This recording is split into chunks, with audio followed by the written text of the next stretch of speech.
Okay, today on Louisiana Beer Reviews, we're looking at the limited series by Abita called the Bad Mother Shucker. Bad Mother Shucker was introduced a couple of years ago in 2016.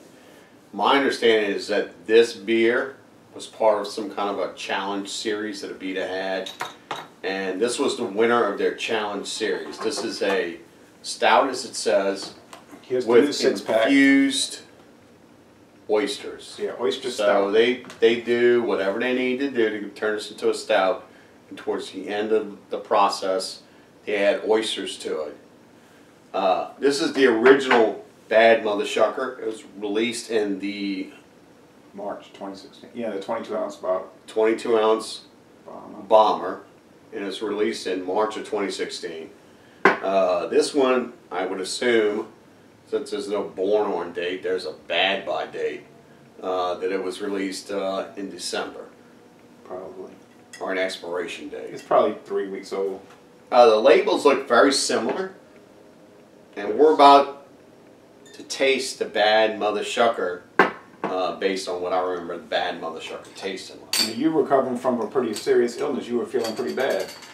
I was a little sick, came down what I think was the flu or not the flu. Don't really know. But it was miserable nonetheless. Right. So when I get sick like that, a little bit of beer kind of helps me feel better, you know? It does. Not a lot, but you know, a little bit. Maybe it makes me feel better than the medicine even.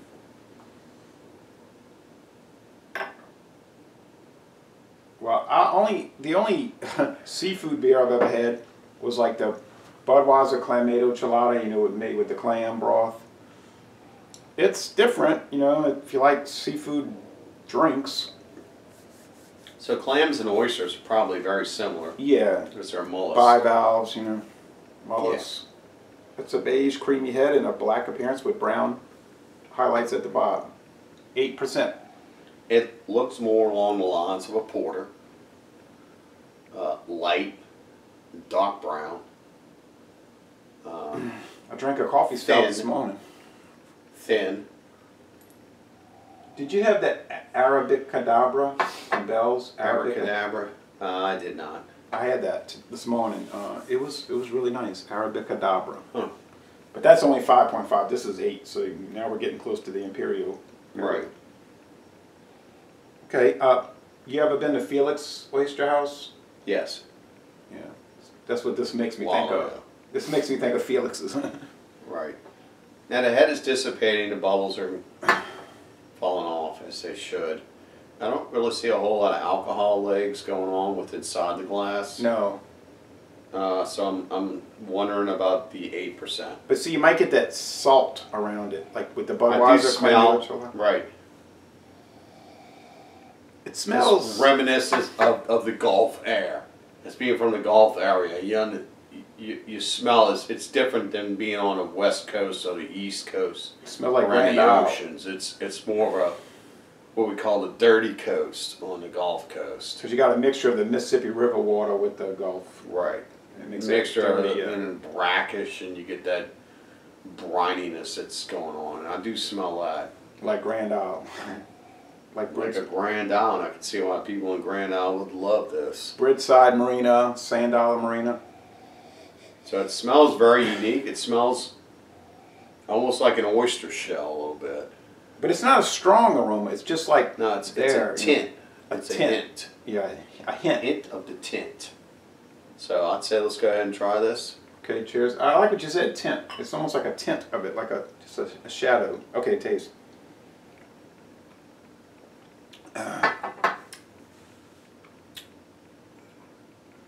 Well, mostly just tastes like a chocolate, coffee-oriented 8% strong stout. The body is consistent of Turbo Dog, which if y'all never had the Turbo Dog, it's their dark beer. Yeah, it's brown. It's heavy on the tongue. I'm not tasting oyster. Roasted malt, a little coffee, a little chocolate. If you told me, look, if you didn't say it had oyster, I would never dream of talking about that, okay? They might have put one oyster in the whole barrel, you know? It just tastes like There's like a little fleshiness going on within the taste. It's almost like an oyster, almost. But I'm But thinking. do you think that's like the power of suggestion? Like you wouldn't think that if you didn't know the oyster was in it? I don't know. Caramel, let's see, pale caramel roasted in chocolate malt. So they're going from light to dark malts. It tastes like that. And Willamette hops. That's a common hop, right? A lot of people use Willamette hops. That's not anything strange. Well, I'm not really getting the brininess. no. I'm not getting the saltiness, that aftertaste from the Bad Mother Shucker that I got 2 years ago in the bomber.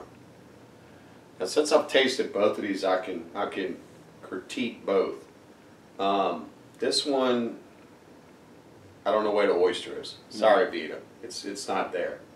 This one had almost that aftertaste of an oyster if you had a raw oyster on a half shell. Without the seasoning. It had that brininess and that little saltiness. That is in this one. It was brewed 2 years ago. I never tried it. Do you think maybe they toned it down because people didn't want the oyster and they wanted more just like the chocolate malts and the sweetness and that kind of stuff, just like a typical stout flavor? I can't comment on what I don't know. I can only comment on what I taste and what I've known. Saying this is lacking oyster. I'm a little disappointed in it, as I am with most Abitas that I taste. I was really shocked and surprised at this Abita in the bomber when I picked it up. I was so pleasantly surprised with it at the time that I bought up the entire stock. Yeah. When I found it, lo and behold, as it turns out, this was a beer that wasn't developed by the Abita company. It was developed by a challenge that they had. And they adopted it out at Louisiana State University, and there were several like home brewers that had, and this one won the challenge. So they just kind of bought it from the guy who won the contest. I would assume that's what they did. They're bottling it now. It's different. Okay, let me ask you. I'm not tasting oyster, so I don't know why this would be toted out as an oyster stout. No. Being from southeast Louisiana my entire life and eating oysters, may they be fried on a half shell or charbroiled, this is totally missing the oyster. Or grilled. Yeah, or fried. Now, oh yeah, you said fried. Let me ask you this question before we score it. Would you rather drink this or Turbo Dog? Two different totally tasting beers. Yeah, I mean, I was just curious. How about you score on a letter grade? Versus what I've had to what I have now, I'd give this a C+. Man, that's harsh, but you got to call it like you see it. I'm going to score it pretty high because, just on it what it is. But to say oyster, oh no, I mean, I don't know what's going on with that. If you want a seafood tasting beer, and people are saying, oh Lord, he keeps bringing it up. No, seriously, the Budweiser Clamato Chelada has a much stronger clam and sea salt taste now. I'll have to try that one then. I mean, this one's falling short. I've seen that gag people because you know they're not used to that seafood with the beer combination. Oh well, sorry folks. I'm gonna say like an A on strong 8% stout. On oyster stout, maybe it's like an F because it's got no oyster flavor. And I just want to add into that is that I wouldn't judge this on being a stout. I would judge this on being an oyster stout. Well, that's what it says. And for it being an oyster stout, it's kind of failed. Right, and I don't mean an F undrinkable, because usually F I reserve. No, it's a very drinkable beer. It's just not But matching. if you're looking for something that says Bad Mother Shucker on it, and you look at that oyster with knives that pop them open, you're expecting by that to have a fresh oyster taste. You're not getting it. No, it should be called Abita chocolate coffee. With the hint oyster. Because all I'm getting is the mouth texture of the oyster. So if you eat a raw oyster and you choose to chew it up, That's probably what you might get out of this. Maybe. I'm really not tasting it at all. Okay, well anyway, so mixed feelings here, very mixed feelings. So, but anyway, if you see it, buy it and try it. You'll probably like it, but you're probably not going to get much oyster. But anyway, you know, it's a controversial situation. So y'all come on down to Jefferson Parish, and I say, Abita, step up your game. I challenge you. Make a better beer than what you're advertising. Let the hype go. Make a good beer. Hey. We're out.